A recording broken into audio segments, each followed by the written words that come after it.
Changement de cap pour l'Argentine. Le gouvernement a brutalement dévalué sa monnaie. Le peso a ainsi perdu près de 14% en 2 jours face au dollar, du jamais vu depuis la crise économique de 2001. Karine Chabour, pourquoi un tel traitement de choc?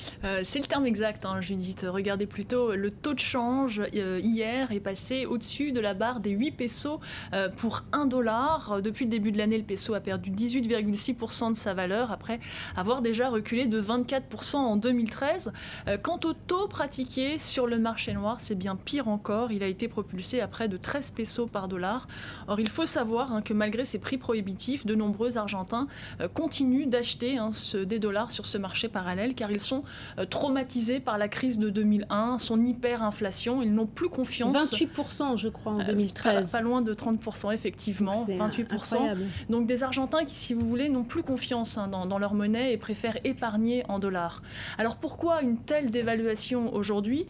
Tout d'abord parce que le gouvernement argentin n'a plus le choix. Il avait ces derniers mois puisé dans ses réserves pour soutenir la valeur du peso et aujourd'hui, ces réserves en devises sont réduites à peau de chagrin. Et puis la deuxième raison, elle est plus offensive, c'est pour rétablir une sorte de confiance avec les entreprises et rétablir une compétitivité, car vous le savez, lorsque vous êtes exportateur, une monnaie faible, c'est bon, ça vous permet de vendre vos produits moins chers à l'étranger. L'idée donc, c'est de récupérer des devises via les exportations, des devises dont Buenos Aires a notamment besoin pour payer sa dette et pour payer ses importations en pétrole. Oui, Christina Kirchner, on le sait, elle est en grande difficulté sur le plan économique et social, et donc c'est la première réponse du gouvernement, cette dévaluation.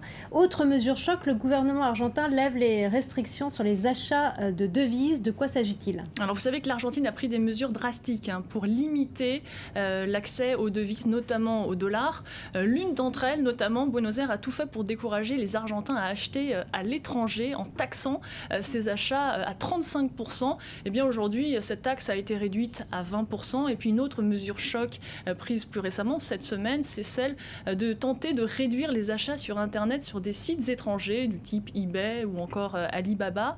La méthode, si vous voulez, c'est que les Argentins désormais doivent remplir un formulaire lorsqu'ils achètent sur Internet et ils doivent aller chercher leur colis à la douane.